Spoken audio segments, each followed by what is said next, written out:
வெற்றிவேல்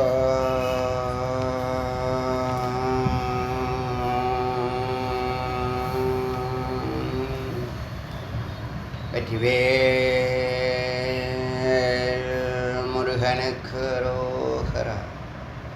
ஏக குரு ஸ்ரீ ஸ்கந்த குருவே நமக. வந்தே குரு பரம்பரா. குரு பிரம்மா குரு விஷ்ணு குரு தேவோ மகேஸ்வரः குரு சாட்சாத் பரபிரம்மா தஸ்மை ஸ்ரீ குரவே நமः. குரவே சர்வலோகானாம் விசேஷே பகரோகிணாம் நிதயே சர்வ வித்யானாம் ஸ்ரீ தட்சிணாமூர்த்தயே நமः. ஓம் சகனாவவத்து சகனௌ புனக்து சகவீர்யம் கரவாவஹை தேஜஸ்வினாவதீதமஸ்து மா வித்விஷாவஹை. ஓம் சாந்தி சாந்தி சாந்தி. இன்னைக்கு தியானபிந்து உபனிஷத்தினுடைய 41வது மந்திரத்திலேருந்து சிந்திக்கலாம். ஆக்சுவலாக இந்த உபநிஷதெல்லாம் ஆரம்ப காலத்தில் வச்சுருக்கலாம். ப்ரைமரி உபநிஷத்து தான் இது. ஆரம்ப காலத்திலேயே முதல்ல ஆரம்பிக்கும்போது, யோகத்தை ஆரம்பிக்கும்போது இதை செய்திருக்கலாம். ஆனால் சங்கரரோ வியாசரோ செலக்ட் பண்ண முதல் 10 உபநிஷதர்களை அதில் யோகம் ரொம்ப குறைவாக தான் இருக்குது. யோகம் ரொம்ப குறைவாக இருக்குது. யோகம்னா தியானம், சிரவண மனன நிதித்தியாசனங்கிற விஷயத்தை தான் அதிகமாக வலியுறுத்துகிறாங்க. நீங்கள் யார், எஸ்பெஷலி பிரம்மம் யார், அதோடைய கேரக்டர் என்ன, அது என்னவாக இருக்குது, அதுலேருந்து ஆரம்பித்து சிருஷ்டி சதேவ சௌமியதமக்ர ஆசீத், சத்து மட்டுமே ஆரம்பத்தில் இருந்தது, அது தன்னை பலவாக பிரித்தது, அதை தவிர வேறு ஒன்றுமில்லை, அது சங்கல்பம் செய்ய மாயை உருவானது, அதனுடைய எண்ணங்களை, சத்தினுடைய எண்ணங்களை செயல்படுத்துவதற்கான மனமாக, பிம்பமாக, அறிவாக, செயலாக, ஆசையாக சக்தி பிறந்தது.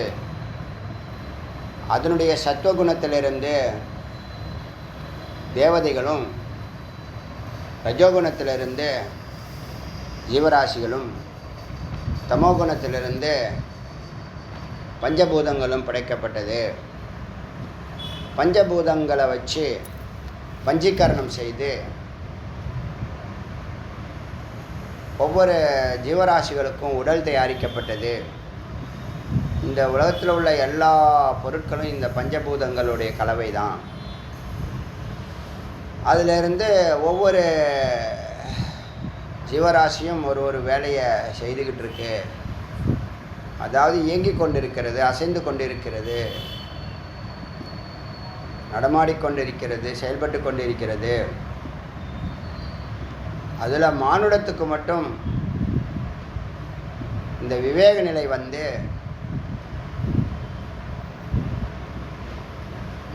நாம் இன்பமான நிகழ்ச்சிகளை துய்க்கணும், அனுபவிக்கணும். நாம் இப்போ இருக்கிறதோ துக்கத்தில் இருக்கோம், அடி வாங்குகிறோம், உத வாங்குகிறோம், வாழ்நாள் ஃபுல்லாக பயம் இருக்குது. ஆகாரம், விகாரம், மைத்துனம், பயம், மரணம்னு ஆகாரம் சாப்பிட்றது, விகாரம் சாப்பிட்டுட்டு அலையிறது, மைத்துனம் குட்டி போடுறது, அப்புறம் பயம், எல்லாத்துக்கும் பயப்படுறது, அப்புறம் மரணம், செத்து போகிறது. இப்படி 5 காரியங்களை தொடர்ந்து செய்ய ஏதாவது ஒரு பிறவியில் ஒரு சலிப்பு ஏற்பட்டு அவன் பரம்பொருளை அடையணும் அப்படின்னு அவன் சிந்தனைக்கு வரும்போது சத்துவகுணத்தை அவன் வளர்க்கணும். தமோகுணத்தில் தூங்குறான், ரஜோகுணத்தில் வேலை செய்கிறான், சத்துவகுணத்தில் சாந்தமாக இறைவனை சிந்திக்கணும். அதுக்கு வழிமுறைகள் பூஜை, உட்காந்து ஏகாந்தமாக உட்கார்றது, தியானம். அவரை பற்றிய சிந்திக்கிறதுக்கு கான்செப்டாக விவரங்களை குருவை தேடி அறிய ஆரம்பித்து அந்த பரம்பொருளை நோக்கி பயணிக்கிறான். அதில் ஒரு மார்க்கம் பக்தி மார்க்கம். அது பூஜை கிரியாயோகம்னு சொல்லக்கூடிய பக்தி மார்க்கம். சமர்ப்பணம்,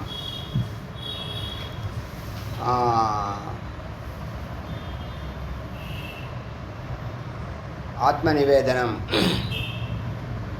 நமக்கு மேலே ஒரு சக்தி இருக்குது, அது செயல்பட, அது உலகை ஆள்கிறது. அதுகிட்ட போய் நம்ம கேட்டால் கேட்டதை கொடுக்கும், நமக்கு வரக்கூடிய நோயை தீர்க்கும். அதோடு இருந்தால் ஆனந்தமாக இருக்குது, மனம் அமைதி கொள்ளுது. இதெல்லாம் எப்போ ஒரு ஜென்மாவில் சிந்திக்க முடியுமா? தானே சிந்திக்கணும்னா 10 லட்சம் யோனிகள், 84 லட்சம் யோனிகளில் எந்த 10 லட்சம் யோனியாக இவன் பிறந்து மனித பிறவிக்கு வந்தானோ, மனித பிறவிக்கு வந்தும் இந்த மெய்யறிவு இல்லாமல் மிருகமாகவோ அசுர வாழ்க்கை வாழ்ந்தோ செத்து போகாமல் இதுக்கு மேலான ஒன்று இருக்குது, இதுக்கு மேலான ஒன்று இருக்குது, இதுக்கு மேலான ஒன்று இருக்குது அப்படின்னு ஆரம்பத்தில் தனக்கு தேவையான பொருட்களை கேட்பதற்காகவே யாராலும் தீர்க்க முடியாத நோயை தீர்க்கக்கூடிய சக்தி ஒரு இடத்துல இருக்கணும், பணம் தரக்கூடிய சக்தி ஒரு இடத்துல இருக்கணும், வீடு மனைவி மக்களை அமைச்சு கொடுக்கக்கூடிய சக்தி ஒரு இருக்குன்னு அவனுடைய கற்பனைக்கு வந்து அதை தேடி சன்னதிக்கு வந்து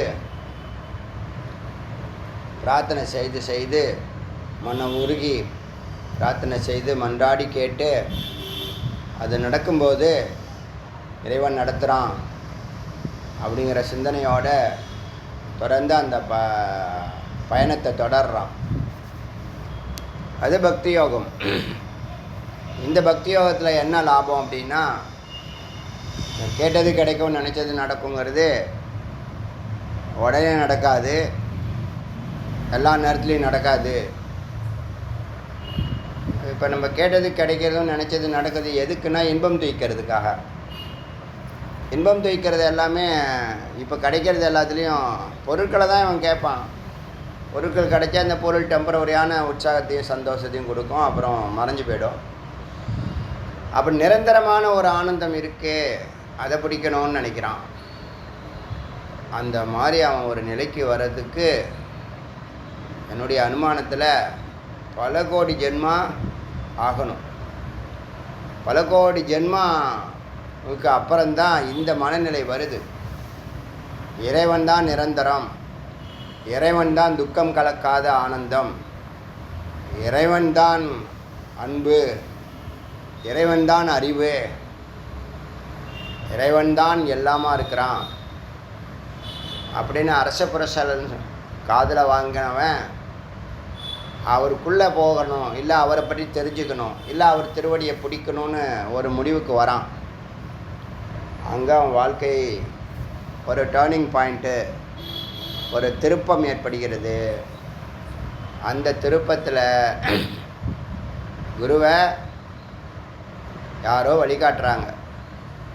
நீ இறைவனை நோக்கி நேராக பயணிக்க முடியாது, இறைவனை பற்றிய விவரங்களை தெரிஞ்ச ஒருத்தர் இருக்கார், அவர் இந்த ஊரில் இருக்கார், இந்த இடத்துல வசிக்கிறாரு, அவரை போய் பாரு, அவர்கிட்ட உன்னுடைய பிரார்த்தனையை சொல்லு, பணிவாக நடந்துக்கோ, அவருக்கு தொண்டு செய்ய, இப்படிலாம் காதில் வாங்கி குருவை தேடி வரான். சங்கரர் அப்படி தான் கேரளாலேருந்து மத்திய பிரதேஷ் போகிறார், ஓங்காரேஸ்வரர் கோயிலுக்கு போகிறார். அங்கே தான் இப்போ சங்கரருக்கு அந்த பெரிய சிலையை வச்சுருக்காங்க.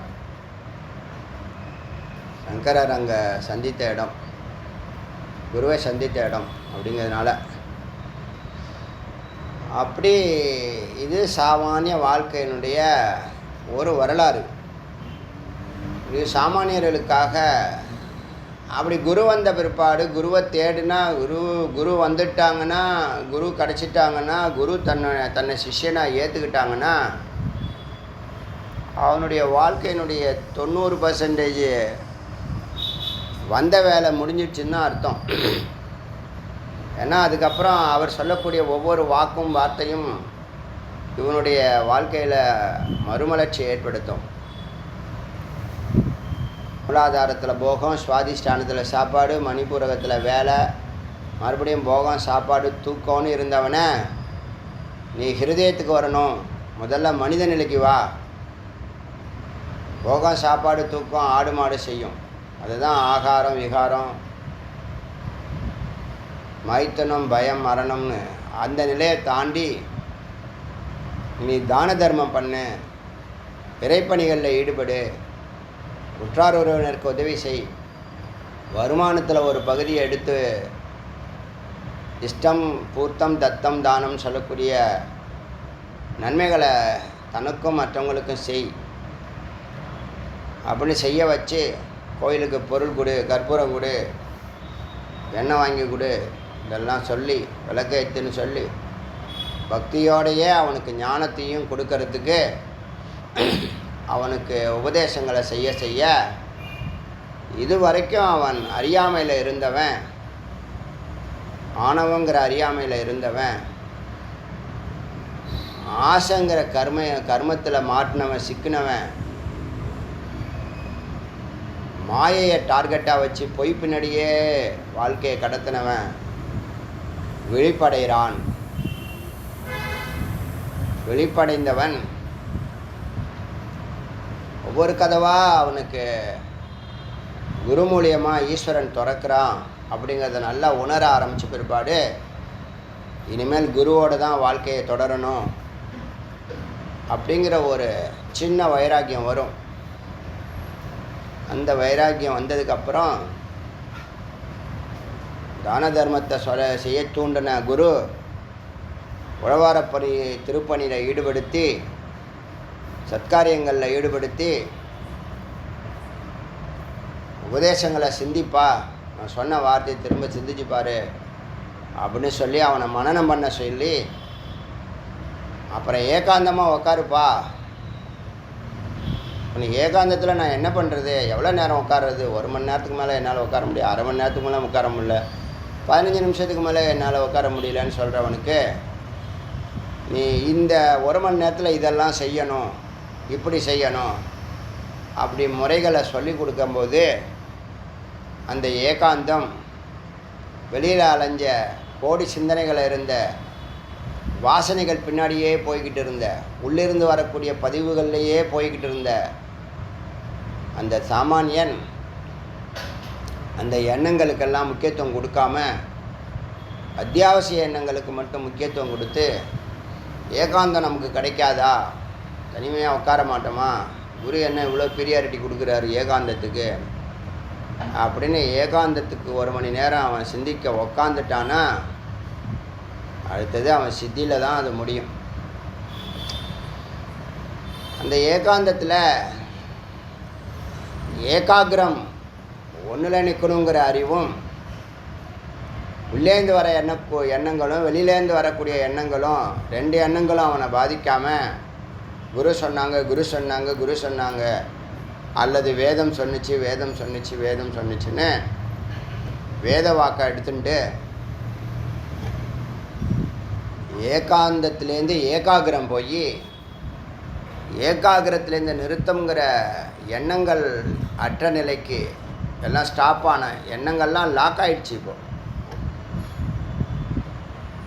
ஏகாந்தம், ஏகாகிரம், நிறுத்தம், அடுத்தது நிஷ்டை, ஒன்றில் தான் நிற்கணும், இதுதான் லைஃபு, இதுதான் சரியான லைஃபு, இதுதான் வெளிச்சமான லைஃபு, இதுதான் ரிஷிகள் சொன்ன ஸ்ரேயஸ், உன்னதமான நிலை, இந்த பாயிண்ட்டை தான் பிடிக்கணும்னு அவன் முடிவெடுத்து தியானத்தை கற்றுக்கிறான். அப்போ அவனுக்கு உபதேசிக்கக்கூடிய விஷயங்கள் தான் இந்த தியான பிந்து உபனிஷத். இது வரைக்கும் நம்ம 40 மந்திரம் பார்த்துருக்கோம். இந்த 40 மந்திரத்துலையும் எதுவுமே புதுசாக நம்ம பார்க்கலை, எல்லாமே ஏற்கனவே பேசப்பட்டது. அதனால தான் 20 மந்திரமாவது பார்க்கணுன்னு நினச்சேன். 20 மந்திரத்துக்கு மேலேயும் போகிறதுக்கு அடியனுக்கு உடன்பாடு இல்லை. கொஞ்சம் கொஞ்சமாக போகலாம். சில நேரம் நிறைய பிரம்ம ரகசியங்கள் வரிசலாக வரும், சில நேரம் தெரிஞ்ச விஷயங்களாக வரும். இந்த தியான பிந்துங்கிற உபநிஷத்து ஆரம்பத்தில் இருக்கணும் யோகத்தில் போகிறவங்களுக்கு. நம்ம ஞான யோகமாக இருந்தாலும் யோகத்தை நம்ம எங்கேயுமே விட்டு கொடுக்கறதில்ல. நிதித்தியாசனங்கிற வார்த்தையை பயன்படுத்துகிறோம். கண்ணை மூடாமல் கண்ணை திறந்தே சிந்திக்கக்கூடிய விஷயம். அதுக்கு இந்த வார்த்தைகளை எடுக்கிறோம். ஞான யோகத்தை பற்றி ஒரு வார்த்தையில் சொல்ல முடியும். இப்போ யோகத்தை பற்றி க்ளீனாக சொல்லியாச்சு. இந்த 1 மணி நேரத்தில் 6 நிலைகள் 8 நிலைகளாக பதஞ்சலி மகரிஷி சொல்கிறாரு. யோக சாஸ்திரங்கள் சொல்லுது. வேதம் 6 நிலைகள் தான் சொல்லுது. நாம் இன்னும் ஷார்ட்கட்டாக 5 நிலைகள் சொன்னோம். ஒன்றும் மகத்தானது தான். அதையெல்லாம் அறிமுகப்படுத்துது மந்திரங்களாக. யோகத்தில் போகிறவன் என்ன பண்ணுவான்? யோகத்தில் அவன் தொடரணும், நேரத்தை தொடரணும். சத்துவகுணம் 8 மணி நேரம் வரைக்கும் வளர்ச்சி அடைகிறதுக்கு அவன் யோகத்தை பயன்படுத்தலாம், நிதித்தியாசனத்தையும் பயன்படுத்தலாம். நீ யோகத்தில் கண்ணை மூடிட்டு நம்பிக்கையோடு ரொம்ப நேரம் உட்கார முடியாது. ஆனால் ஒரு வீடியோவையோ ஒரு ஆடியோவையோ போட்டுட்டு 8 மணி நேரம் தாராளமாக உட்கார முடியும். வேணால் ஸ்ப்ளிட் பண்ணிக்கலாம். 3 மணி நேரம் 2 மணி நேரம் 2 மணி நேரம்னு இது பண்ணுவோம். இல்லை 2 மணி நேரம்னா 4x2 4 ட்ரிப்பாக ஒரு நாளைக்கு எந்த தருணத்தில் பயன்படுத்த முடியுமோ பயன்படுத்திக்கலாம். டைம் மேனேஜ்மெண்ட்டு கற்றுக்கணும். இதை செஞ்சேன் அதை விட்டுட்டான், அதை செஞ்சேன் இதை விட்டான்னு சொல்லக்கூடாது. தூங்கணும், வேலைக்கு போகணும், கடமை தவறக்கூடாது. அதே நேரத்தில் ஏகாந்தம், அதாவது சத்துவகுணம், அதாவது ஞான யோகம் ஒரு பக்கம் வளர்ச்சி பெறணும். அப்போ தான் உங்கள் வாழ்க்கை அர்த்தமுள்ளதாக இருக்கும். 7 வயசில் ஆரம்பிக்க வேண்டிய விஷயத்த 49 வயசில் 50 வயசில் 7 மடங்கு விட்டு இப்போ சங்கரா போடுறோம். பரவாயில்ல, ஒன்றும் கெட்டு போகல. ஷார்ப்பாக இருந்தால் 12 வருஷம் போதும். அப்படி இந்த ஏகாந்தத்தில் உட்காரக்கூடிய வழிமுறைகளை சொல்கிறது தான் இந்த தியான பிந்து உபனிஷத். இது வரைக்கும் பார்த்த 40லையும் சொல்லப்பட்ட விஷயங்களை தான் மற்ற உபனிஷத்தில் சொல்லப்பட்ட விஷயத்தில் திரும்பி ரிப்பீட் ஆகிறதுனால ஒன்றையும் நான் விசாரம் பண்ணாமல் அப்படியே மேலே போயின்னு இருக்கேன்.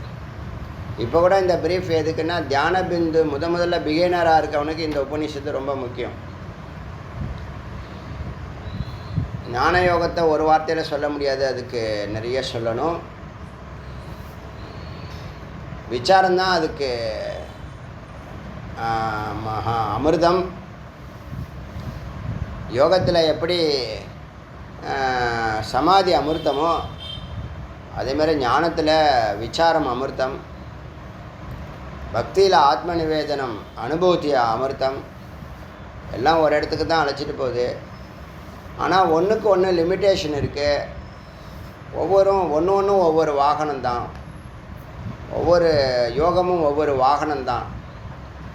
எல்லாம் இன்னொரு யோகத்தோட ஒரு யோகம் இன்னொரு யோகத்தோட கனெக்ட் பண்ணி விடுது. ஒன்றுக்கு ஒன்று தொடர்புடையது. ஒன்றும் இல்லாமல் ஒன்றும் இல்லை. நல்லா புரிஞ்சுக்கிட்டு செயல்படணும். 3 யோகத்தையும் படிப்படியாக கடந்து வரணும். இறுதியில் ஞானம் வருது. ஞானத்துக்கு நுட்பமான அறிவு போதும். இந்த ஏகாந்தத்தில் உட்காந்து பழகினா தான் நுட்பமான அறிவு வரும். வேதம் பூஜை தியானம்லாம் என்ன கொடுக்குதுன்னா நுட்பமான அறிவு கொடுக்குது. நுட்பமான ரூட்டை பிடிக்கிறதுக்கான சூக்ஷ்மத்தை அறியக்கூடிய அந்த நிலையை கொடுக்குது. அதனால் இந்த தியான பிந்தில் இந்த அஷ்டாங்கத்தை சஷ்டாங்கமாக சொல்லுது, ஆரங்கமாக சொல்லுது. அதை தெரிஞ்சுக்கிட்டு சத்துவகுணத்தை என்னை பொறுத்த வரைக்கும் நம்ம இல்லறத்தில் இருக்கிறவங்களுக்கு ரொம்ப எளிமையாக ஜெயிக்கிறதுக்கு இந்த 8 மணி நேரம் சத்துவகுணம் போதும். அதை டெவலப் பண்ணணும். இது நாள் வரைக்கும் வாழ்நாள் ஃபுல்லாக சத்துவகுணத்திலே வாழாமல் போயிட்டோம். என்றைக்கோ ஒரு நாள் சத்துவகுணம்னு இருந்துட்டோம். சதா சத்துவகுணம் நல்லா டெவலப் ஆகிடுச்சுன்னா அது மற்ற ரஜோகுணையும் தமோகுணத்தையும் இல்லாமல் பண்ணிடும். கேஷுவலாக உங்கள் வாழ்க்கை அமைதியும் ஆனந்தமும் நிறைஞ்சிரும். சொன்னால ஒவ்வொருத்தவனுடைய மகிழ்ச்சி எதில் இருக்குது அப்படின்னு சொன்னால் அவனுக்கு பிரம்மத்தை பற்றிய அறிவு எந்த பர்சன்டேஜில் இருக்கோ அதுதான் அவனுடைய வாழ்க்கையினுடைய ஆனந்தமும் ஆற்றலும் அறிவும் அமைதியும். அறிவு, ஆற்றல், அமைதி, 5 விஷயம் என்னது? அறிவு, ஆற்றல், அமைதி, அன்பு, ஆனந்தம். இந்த 5 தத்துவமும் இறைவனை பற்றி எத்தனை பர்சன்டேஜ் நீ அறிஞ்சிருக்கியோ அத்தனை பர்சன்டேஜும் லைஃப்பில் இந்த 5 தத்துவமும் இருக்கும். இது ரொம்ப ஸ்ட்ராங்காக சொல்கிறேன். இந்த 62 உபநிஷத்து நல்லா ஆராய்ஞ்சு கண்டுபிடிச்ச விஷயந்தான் இப்போ நான் சொல்கிறது. உன் லைஃப்பில் அதுதான் பெருமாளும் சொல்கிறார். அவர் சொன்னது உத்தமமான வார்த்தை. அது சத்தியங்கிறது நம்ம அனுபவிக்கிறோம். இப்போ அதை நம்ம ரெனிவல் தான் பண்ணுறோம், புதுப்பிக்கிறோம். ஏற்கனவே பெருமாள் சொல்லிட்டார். அவர் சொன்னதை நம்ம செஞ்சு பார்த்தோம். ஆமாம், அவர் சொன்னது சத்தியம். இன்றைக்கி 62% இந்த பிரம்மஞான அறிவும் அதோட மனனமும் அதோட நிதித்தியாசனமும். நிதித்தியாசனங்கிறது ஒரு வார்த்தையினுடைய மெய்ப்பொருளை நல்லா அறிந்து உணர்ந்து அதனுடைய அமிர்த தத்துவத்தை நம்ம உயிருக்கு நிவேதனமாக கொடுக்கறது தான் விசாரம். விசாரம் பண்ணக்கூடிய குரு கிடைச்சாங்கன்னா முக்தி நிச்சயம். அவங்களுக்கு ஷார்ட்கட் நிறைய தெரியும். அப்படி கண்டுபிடிச்சது தான் இந்த 5 ஸ்டெப்ஸுன்னு சொன்னோம். பஞ்சவக்திரம், 5 முகம் போல் 5 படிக்கட்டில் நம்ம பிரம்மத்தை அறியலாம், அடையலாம், தரிசனம் செய்யலாம். அகம் பிரம்மாஸ்மி உணர்வு தானே பிறக்கும். அதெல்லாம் ஒரு சந்தேகமும் இல்லை. அதை செய்யாமல் நான் அதை பண்ணேன், இதை பண்ணேன், அங்கே போனேன், இங்கே போனேன், சித்தர்கள் ஜீவ சமாதிக்கு போனேன், அங்கே போனேன், இங்கே போனேன், அன்னதானம் பண்ணேன், எல்லாம் தேவை தான், எல்லாம் இல்லைன்னு சொல்லலை. அதெல்லாம் இந்த பக்குவப்படுறதுக்கான வழிமுறைகளை தவிர அதுலேயே நிற்கக்கூடாது. பக்தியை கடக்கணும், யோகத்தை கடக்கணும், ஞானத்தையும் கடக்கணும். ஒன்றிலே நிற்கக்கூடாது. ஒன்றிலே நிற்கக்கூடாதுன்னா படிக்கட்டிலே நிற்கக்கூடாது. 3 படிக்கட்டு ஏறணுன்னா ஒரு படிக்கட்டில் ஏறிட்டேன், இதுவே சௌகரியமாக இருக்குன்னு சொன்னால் உன்னுடைய வளர்ச்சி நின்று போயிடும். அதனால் முக்தி அடைகிற வரைக்கும் தொடர்ந்து பயணிக்கணும். அதனால் தொடர்ந்து ஒரு நாள் கூட விடாமல் தீர்க்ககாலின் நீண்ட நாட்களாக நிரந்தரிய தடை இல்லாமல், பிரேக் இல்லாமல், கட்டாகாமல் வித்யா குரு சொல்லி கொடுத்தபடி ஸ்ரத்தையா நம்பிக்கையுடன் பிரம்மச்சரியன ஆற்றலை சேமித்து தபஸா நெருக்கடியிலையும் அதை தொடர்ந்து செய்ய இந்த அனிருத்த நிலையும் சம்சிதம்ங்கிற நிலையும். அனிருத்த நிலைனா உனக்கு எந்த தடையும் வராது. இப்போ நீங்கள் எந்த காரியமோ தொடர்ந்து பண்ண முடியல, 10 நாளைக்கு மேலே பண்ண முடியல, எல்லாத்துலேயும் பிரேக், எடுத்த எல்லாத்துலேயும் பிரேக். எத்தனை வருஷமாக? இப்போ உங்களுக்கு 50 வயசுனா 50 வருஷமாக எடுத்த எல்லாத்துலேயும் பிரேக். ஒன்றில் நிற்க முடியல. இனிமேல் அப்படி இருக்கக்கூடாது. சம்சிதம் சொல்லக்கூடிய நன்றாக அமர்ந்த நிலை, அந்த மாதிரி நிலையில் உக்காந்துட்டா 3வது வார்த்தை சொல்கிறேன், கரிஷ்மா.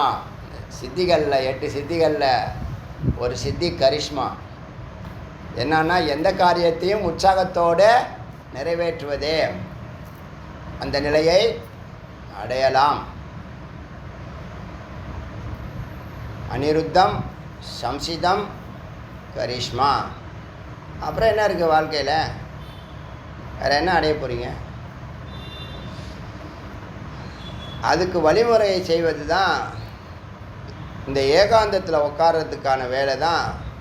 எப்படி உட்காரணும், என்ன செய்யணுங்கிறத இந்த உபநிஷத்து தியானம், இந்த உபநிஷத்து சொல்லுது.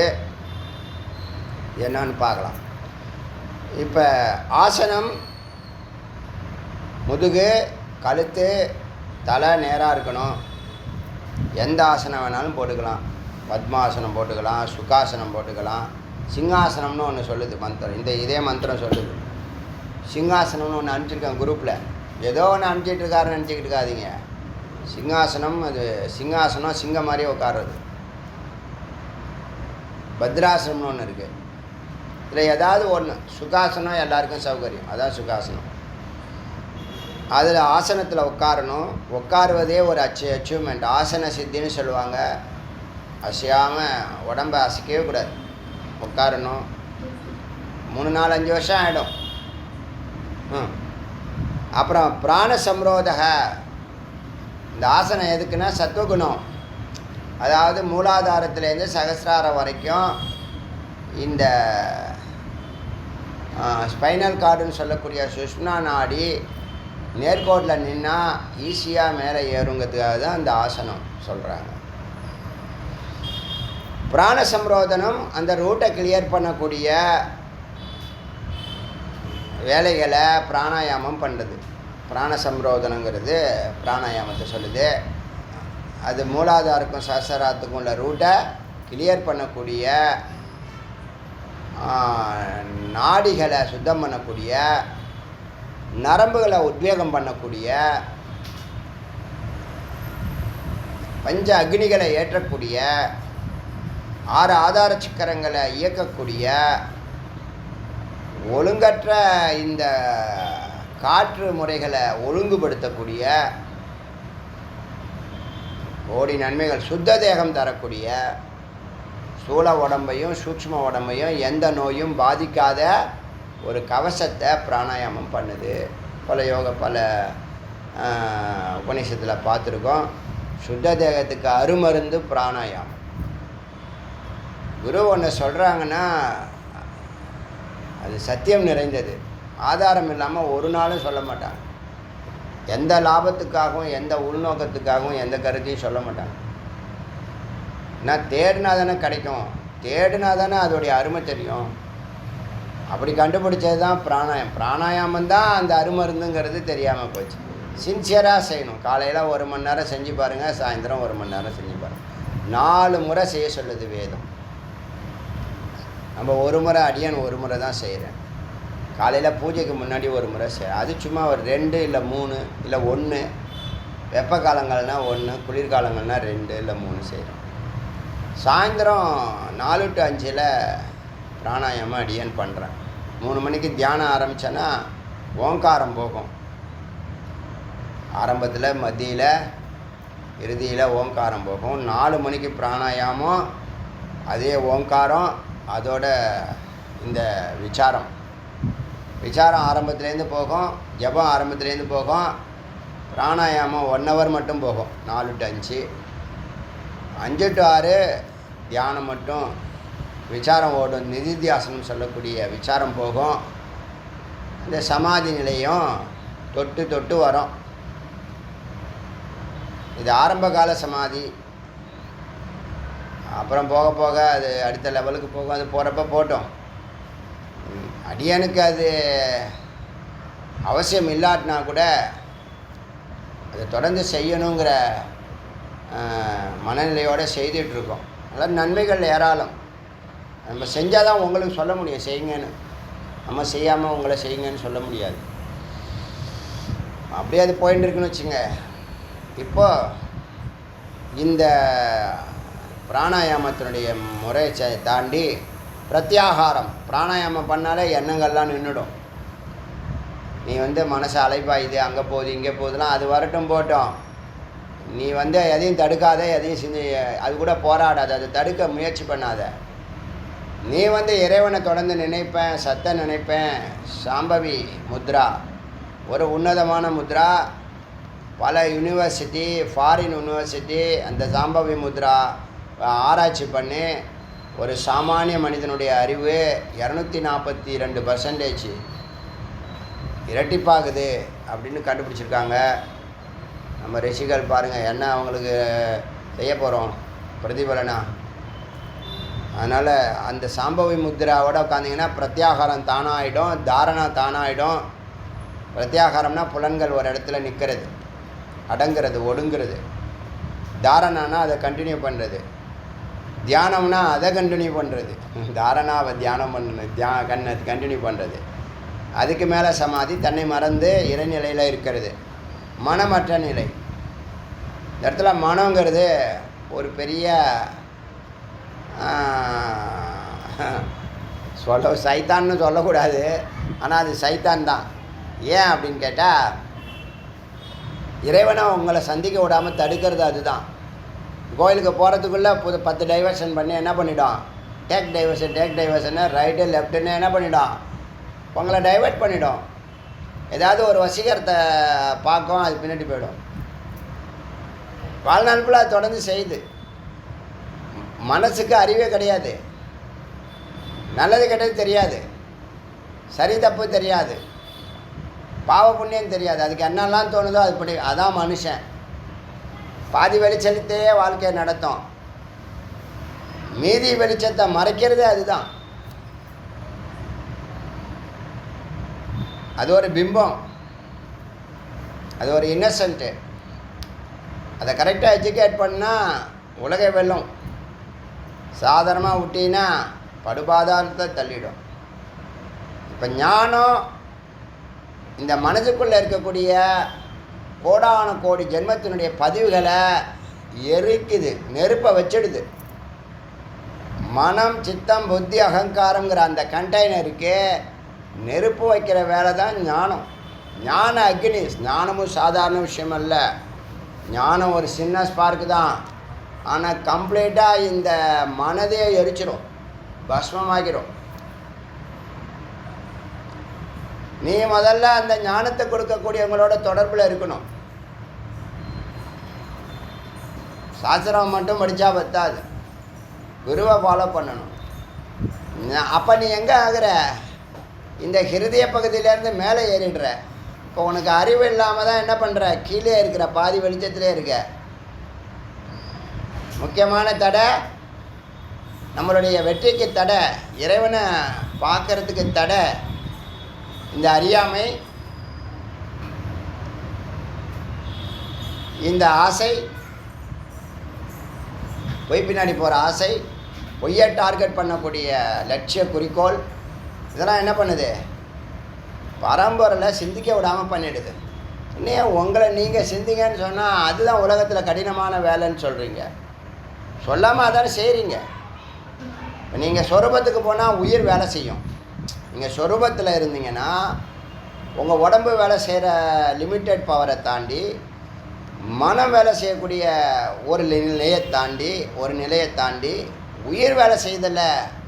அப்போ உங்கள் பார்வையும் எண்ணமும் செயலும் 100% கரெக்டாக இருக்கும். இப்போ உயிருக்கே போக விடுறதில்லை. இந்த சித்து ஆத்மாங்கிற அந்த பரம்பொருளையே சந்திக்க விடுறதில்லை, சிந்திக்கவும் விடுறதில்லை. பாருங்கள், சந்திக்கவும் விடுறதில்லை, சிந்திக்கவும் விடுறதில்லை. என்ன பண்ணுது, இது பார்த்தியா, அது பார்த்தியா, அது பார்த்தியா. குழந்தை அழுவும். அம்மா என்ன பண்ணுவாங்கன்னா பொம்மையெல்லாம் காட்டுவாங்க, மரத்தை காட்டுவாங்க, செடியை காட்டுவாங்க. எதுக்கு, அதை டைவர்ட் பண்ண. அதை பார்த்து சிந்திக்கும், இப்படிப்பாகும், அப்படியே சிந்திச்சுட்டு கிடக்கும். இல்லைன்னா பொம்மைகள்லாம் எடுத்து ஒரு 4-5 பொம்மையை தூக்கி போட்டாங்கன்னா அந்த பொம்மையை பார்த்துக்கிட்டு அந்த நேரத்தை அது விட்டுடும். அது மாதிரி தான் நாமளும், ஒன்றும் பெரிய வித்தியாசம் இல்லை. மனம் தங்குள்ளே வச்சிருக்கிற கோடான கோடி பதிவுகளை டெய்லி கொடுத்துக்கிட்டே இருக்குது நமக்கு. அது பின்னாடியே போயின்னு இருக்கோம் இல்லையா. அது கொஞ்சம் சைலண்டாக விட வெளியிலேருந்து எண்ணங்கள் வரும். இப்போ நம்ம ஏற்கனவே கமிட் ஆனதுக்குலேருந்தே வெளியில் வரல, புதுசாக வர நிறையா எவ்வளோ வாங்கி போட்டுக்கிறோம். எவ்வளோ குப்பை தொட்டியில், ஒரு குப்பை தொட்டியோடைய கண்டெய்னர் நிரம்பி வலியுது, நாற்றம் அடிக்குது. அதான் நம்ம வாழ்க்கை. இப்போ சொல்கிறோம் இல்லையா, யாரும் சத்துவகுணத்துக்கு ஏன் வரமாட்டுறான்னா அவனை விட்டா தானே வரத்துக்கு. ஏற்கனவே கமிட் ஆனதில் மாட்டிக்கிறான். தீர்த்த யாத்திரை, பாத யாத்திரை, கோவில் பூஜை, சத்காரியம், நல்ல விஷயங்கள் ஒன்றுத்துலையும் தொடர்பே இல்லை.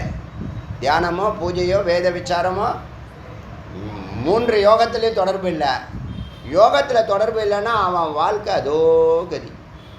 எந்த பிரகாரத்தில் எங்கே இருக்கிறானே அவனுக்கும் தெரியாது, அவனை சார்ந்திருக்கிறவங்களுக்கும் தெரியாது.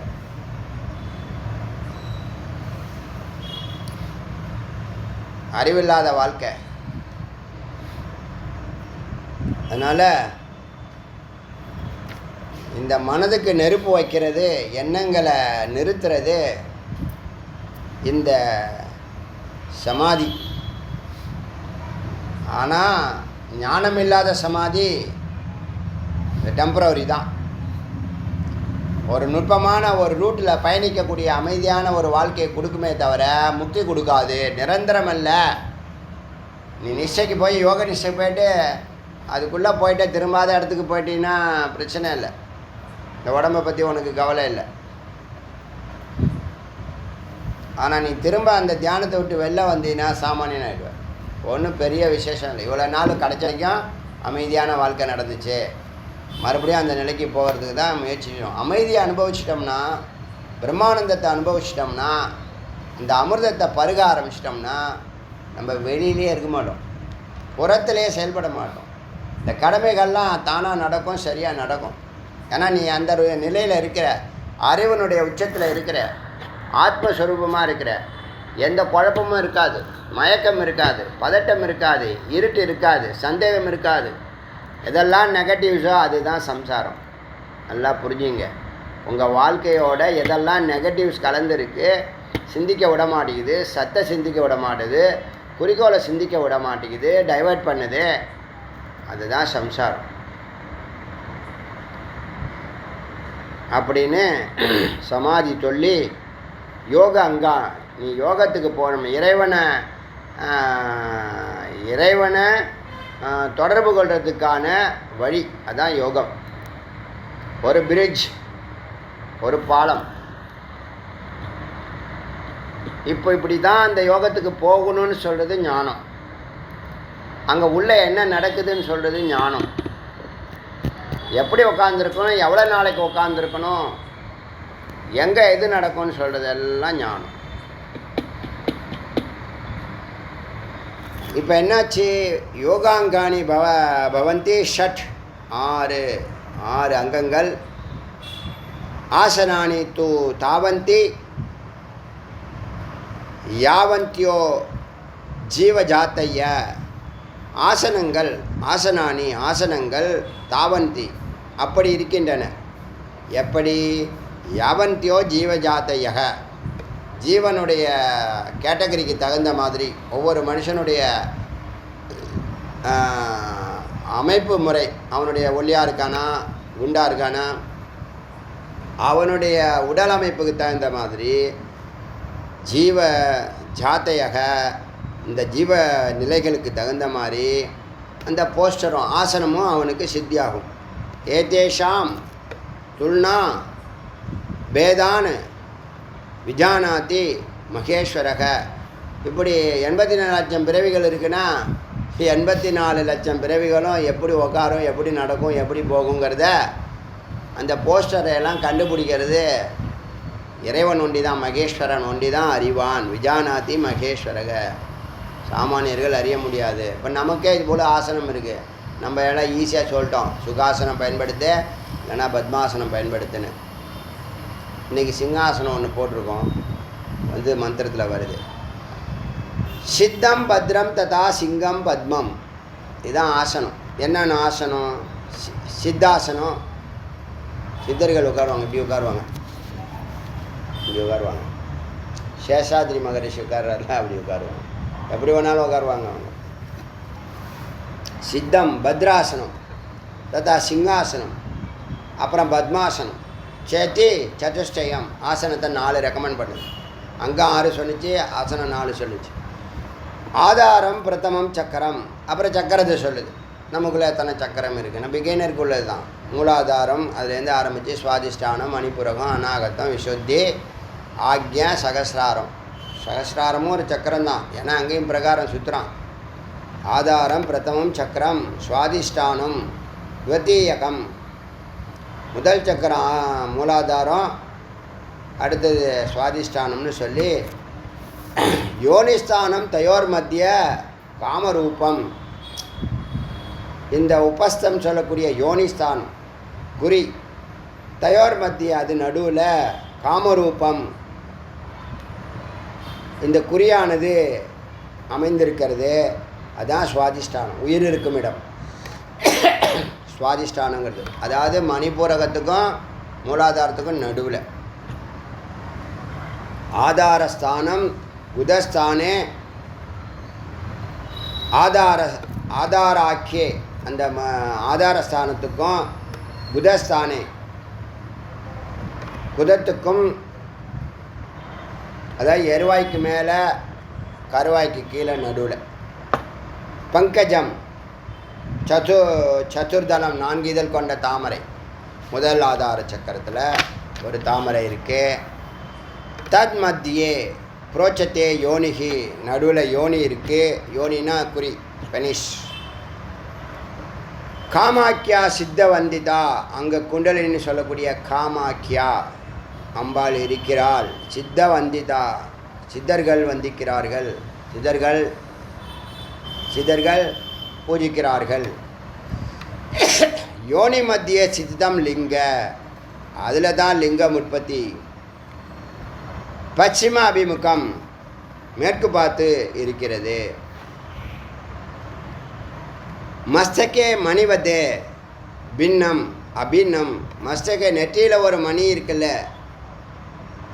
மனோன்மணி, அது மாதிரி மஸ்தக மணிவதே, நெற்றியில் இருக்கக்கூடிய நெத்தி சுட்டி போல, அபின்னம் மாறாதது. யோ ஜானதி ச யோகவித்து, யார் இதனை அறிகிறானோ அவனே யோகவித்து. அதாவது மூலாதாரத்துக்கு மேலே எருவாய்க்கும் கருவாய்க்கும் நடுவில் அமைஞ்சிருக்கு. அது பேர் சுவாதிஷ்டான பிளேஸு. அங்கே உயிர் அமைஞ்சிருக்கு, குண்டலினியாக இருக்குது. அதை சித்தர்கள் பூஜிக்கிறாங்க. அதை யார் அறிகிறார்களோ அவர்கள் யோகவித்து. இதெல்லாம் தெரிஞ்சுக்கணும் யோகிகள். தப்த சாமி கராகாரம் தடில் லேக்க ஏவ விஸ்புரிதம். தப்த சாமி, சூடான, சாமி கராகாரம், பொன்னை போல, நல்லா கொதிக்க வச்ச தங்கத்தை போல. தடில் லேக்க இவ, மின்னலை போல வெளிச்சமுடைய, விஸ்புரித்த மலர்ந்த அந்த தாமரையில் சதுரஸ்ர உபய அக்னேரதோ, 4 இன்ச்சில் அக்னேரதோ ஒரு அக்னிமண்டலம். அதோமுகம் கீழே மேத்ரா, இந்த உறுப்பு பிரதிஷ்டிதம் இருக்கிறது. அதுக்கான உறுப்பினுடைய மூலம் ஸ்வசப்தேன்னு, அது ஸ்வ அப்படிங்கிற வார்த்தையை பயன்படுத்துகிறாங்க. ஏன் அப்படின்னா அதுதான் நீ இருக்கும் இடம். அது யார், எங்கே? பவேத் பிராணக, இந்த தனதுங்கிற அந்த வார்த்தையோட இந்த பிராணனாக, பிராண வடிவில் சித்தானது சுவாதிஷ்டானம், தனது இருப்பிடத்தில், தது ஆசிரியம், அடைக்கலமாக இருக்கிறது. சுவாதிஷ்டானம் ததச்சக்கரம் மேட்ரமேவ, சுவாதிஷ்டானம் தச்சக்கரம் மேட்ரமேவ நிகத்தியத்தே, அதுவே குறியிருக்கும் உள்பகுதியானது இருக்கிறது. மணிவத்து தந்துனா எத்திர வாயுனா பூரித வபுகு, மணிவத்து ஒரு மணியைப் போல இருக்கிறது. தந்துனா ஒரு நாளத்தில் இருக்கிறது. நாளம்னா டியூபு. எத்திர வாயுனா பூரித்தம், அங்கு வாயு நிறைந்திருக்கிறது. அப்பான வாயு அங்கே தான் இருக்கு. அப்பான வாயு நிரப்பப்பட்டிருக்கிறது. பிராணன் மேலே போகிறது, அப்பானன் கீழே இருக்கிறது. இப்போ சுவாதிஷ்டானத்தில் இருக்கிறது அப்பான வாயு. தன் நாபி மண்டலம், அந்த நாபி மண்டலத்தில் சக்கரம் புரோட்சத்தே, சக்கரம் இருக்கிறது. நாபி மண்டலத்தில் ஒரு சக்கரம். மூலாதாரம் சொல்லியாச்சு, சுவாதிஷ்டானம் சொல்லியாச்சு, உயிர் இருக்கும் இடம் சொல்லியாச்சு, அது வடிவம் சொல்லியாச்சு, பிராணம் நிறைந்திருக்கு சொல்லியாச்சு, குறி சொல்லியாச்சு. குறி அதுதான், குறி தான் அந்த இடத்துலேருந்து தான் ஆரம்பிக்குது. உயிர் இருக்கும் இடம்னு சொல்லியாச்சு. சக்கரம் புரோட்சத் மணிபூரகம், நாபி மண்டலத்தில், அதான் நடுப்பகுதி. நாபி மண்டலத்தில் இருக்கக்கூடிய சக்கரம் மணிபூரகம். துவாதசாரம், அதுக்கப்புறம் 12 ஆரம் கொண்ட 12 தேவர்கள் கொண்ட மகா சக்கரம் அநாகதம். அநாகதம்னு பேர் கொடுக்கல, ஆனால் இங்கே அதான் வருது. துவாதசார மகா சக்கரே, 12 ஆரமுடைய மகா சக்கரமான அநாகத சக்கரம். புண்ணிய பாப நியந்திரிதா, பாவ புண்ணியத்தை கட்டுப்படுத்தக்கூடியது. ஜீவோ தாவத் ஜீவோ பிரமத்யேவம் யாவத் தத்துவம் ந வித்யதே. இந்த மாதிரி பரம்பொருள் இருக்கும் இடத்தை அறிந்து தான் யாருன்னு உணர்ந்து பரம்பொருளை அடைய முயற்சி செய்யாத வரை இந்த ஜீவர்கள், தாவத்து ஜீவோ அதுவரை இந்த ஜீவர்கள், பிரம்மத்யேவம் சுற்றிக்கொண்டே இருக்கும், பிரம்மையில் சுற்றிக்கொண்டே இருக்கும். யாவத்து தத்துவம் ந வித்ததே, எதுவரை தத்துவத்தை அறியவில்லையோ, எதுவரை மெய்ப்பொருளை அறியவில்லையோ, அடையவில்லையோ. இதெல்லாம் ஒவ்வொரு வார்த்தைகள் தானே. ஒவ்வொரு உபநிஷத்தில் ஒவ்வொரு மந்திரமாக ஒவ்வொரு இடத்த சொல்லிக்கிட்டே இருக்குது. இது பற்றிய விவரங்கள்லாம் தெரியலையோ, மெய்ப்பொருளை அறியலையோ, அது வரைக்கும் பிரம்மத்தியேவம், பிரம்மத்திலேயே இருக்கும், பிரமையிலே இருக்கும், பிராந்தியிலே இருக்கும். ஊர்தவம் மேட்ரோதய, மேல் நோக்கி, குறிக்கு மேலே நாபே, நாபிஸ்தானம். கந்தோயோ அஸ்தி, அங்கே தான் கந்தஸ்தானம்னு ஏற்கனவே பார்த்துருக்கோம். கந்தஸ்தானம்னா என்னென்னா 72,000 நாடிகளும் கூடக்கூடிய வேர்பகுதி. அங்கே ஆக்டிவேட் பண்ணால் எல்லா நாடி நரம்பு மண்டலம், நாடி மண்டலம் எல்லாத்துக்கும் சக்தி பாயும், பிராணசக்தி பாயும். அப்புறம் இரத்த ஓட்டங்கள் சீராக இருக்கும். அப்புறம் அந்தந்த ஆதார சக்கரங்களுக்கு இது பக்கத்தில் இருக்கக்கூடிய உறுப்புகள், ராஜ உறுப்புகள் சரியாக வேலை செய்யும். 2 உறுப்புகள் தானே வேலை செய்யுது, 2 சக்கரம் தானே வேலை செய்யுது. மூலாதாரமும் சுவாதிஷ்டானமும் தான் வேலை செய்யுது. அது இல்லாமல் கந்தஸ்தானம் சொல்லக்கூடிய 72,000 நாடிகள் உற்பத்தி ஆகக்கூடிய இடம் கனெக்ட் ஆகிருக்கு. எல்லாமே கனெக்ட் ஆகிருக்கு. ஒவ்வொரு சக்கரத்துலேயும் கனெக்ட் ஆகுது, சேருது. எங்கேருந்து அது சுற்றிக்கிட்டே இருக்குது. சுற்றுறது தான் இயக்கம். அது எதுக்காக சுற்றுதுன்னா பிராணசக்தியை ஸ்ப்ளிட் பண்ணணும். இந்த தண்ணி இல்லாத இடத்துல இப்போ இந்த மெத்தடாலஜி தானே யூஸ் பண்ணுறாங்க. ஃபுல்லாக தண்ணியை விடாமல் ஒரு டியூப்பில் விட்டு அதை ஒரு சக்கரம் மாதிரி சுற்ற விட்றாங்களே, சுற்றிக்கிட்டு தானே இருக்குது தண்ணி. அது மாதிரி இந்த சக்கரங்கள் பிராணசக்தியை உடம்பு ஃபுல்லாக, நாடி நரம்பு மண்டலம் ஃபுல்லாக அனுப்புது. அதை கந்தஸ்தானம்னு பேர். நாபே கந்தோயோ அஸ்தி கக அண்டவத்து, ஒரு முட்டை போல இருக்கிறது. தத்திர நாடியா சமுத்பன்னா, அங்கே தான் நாடிகள் உற்பத்தி ஆகின்றன. சகசிராணி சப்ததி 72 × 1000, 72,000. தேசு நாடி சகசிரேசு, அந்த நாடி ஆயிரங்களில் துவசப்ததி ருதாகிருதா, அதில் 72 முக்கியம். 72,000 அது பார்த்தா 73,73,00,000 அப்படி வரும். ஒரு உபநிஷத்தில் இருக்குது. நம்ம 72,000 தான் பிரதானமாக சொல்லிகிட்டு இருக்கோம். அந்த 72,000 72 முக்கியம். பிரதானாக பிராணவகின்யோ பூய சத்திர தச ஸ்மிருத்தாக, அந்த 72 பிராணனை கடத்தக்கூடிய பிராணவாகினியம், பிராணனை கடத்தக்கூடிய பூயஸ்தத்திர இருக்கக்கூடியது 10 தசநாடிகள்னு சொல்கிறது. 10 தசவை மாதிரி தசநாடிகள். இடா பிங்களா சைவ சுஷ்மநாத துருத்தியகா, அதில் 10ல் 3 இடா பிங்களா, இதெல்லாம் ஏற்கனவே பேசியிருக்கோம். திருத்தியகா அந்த 10 நாடி காந்தாரி ஹஸ்தஜிகவா பூஷா சைவ யஷஸ்வினி அலம்புஷா குஹு சங்கினி குஹரத்ர சங்கினி தசமே ஸ்மிருத்தாக 10 முக்கியமான நாடிகள். ஏவம் நாடிமயம் சக்கரம் சக்கரம் விஞ்ஞேய யோகினாம் சதா, யோகிகள் இந்த நாடிகளை சக்கரங்களை விஞ்ஞேயம் அறிய வேண்டும், சதா சதா அறிய வேண்டும். தொடர்ந்து இவங்க இதை அறியணும்.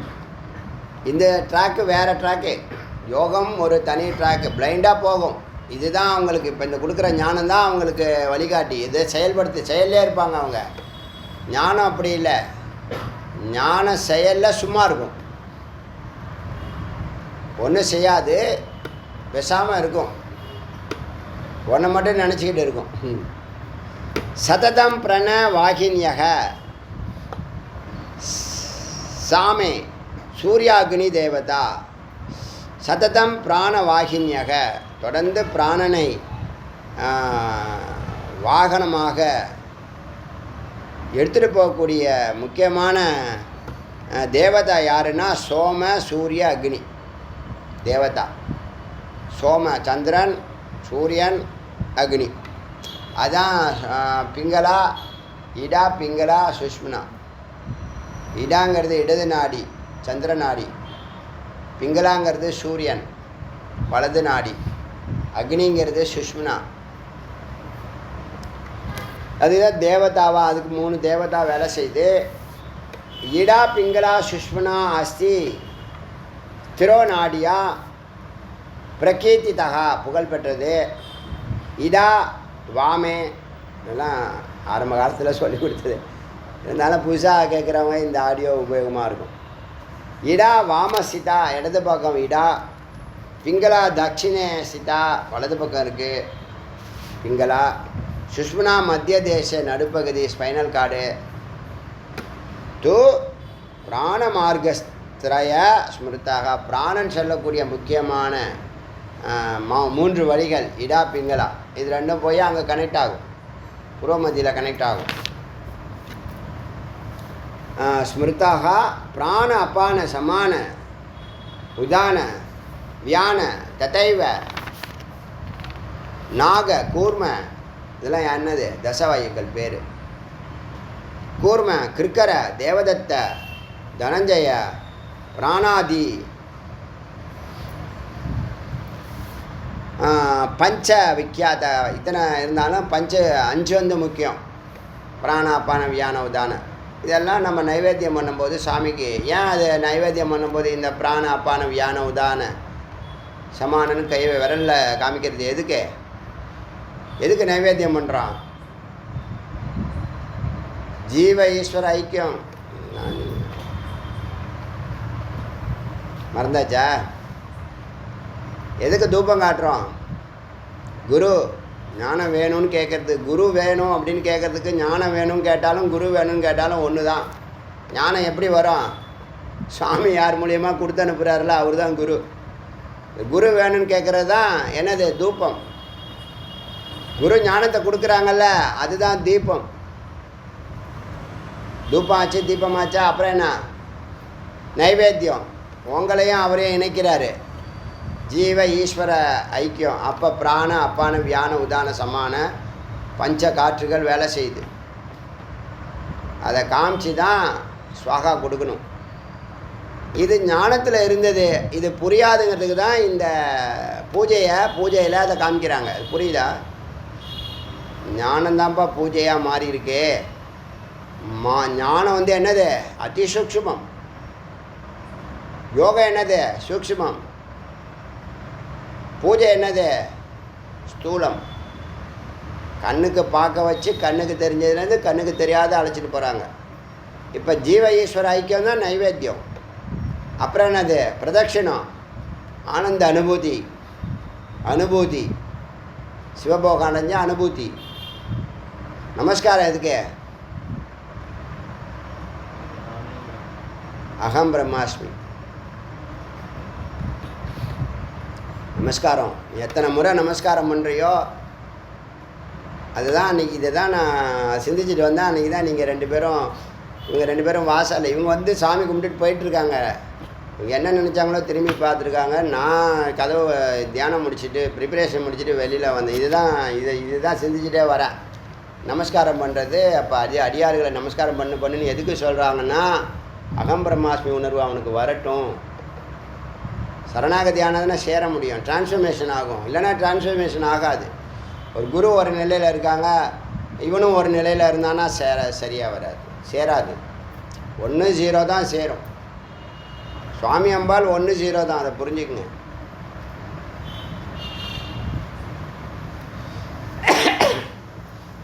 இப்போ என்னாச்சு? அந்த அந்த நமஸ்காரம் எதுக்கு பண்ணுறோம் கோயிலில்? அகம் பிரம்மாஸ்மி உணர்வு வருவதற்காக. பூரணமாக ஆயிட்டீங்க, பூரணமாக ஆயாச்சு. ஸோ பஞ்சவாயவக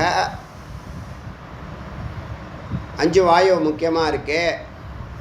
ஏத்த நாடி சகசிரேஷு வர்த்தந்தே ஜீவரூபினக.